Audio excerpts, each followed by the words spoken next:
Yan na guys. Kadali na dito sa pwesto natin guys.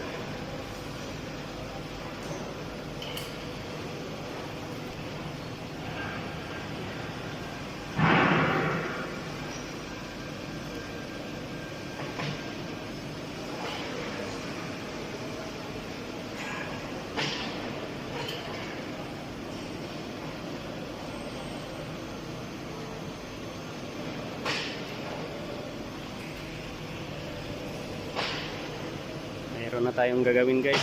Ito. Same pa rin doon sa model na ginawa natin nakarang araw. Yung mabigat na 6,200 kg. Yung asawa mo dito, kung mayroon kayong alam dito sa taong to, PM me. Direct message me.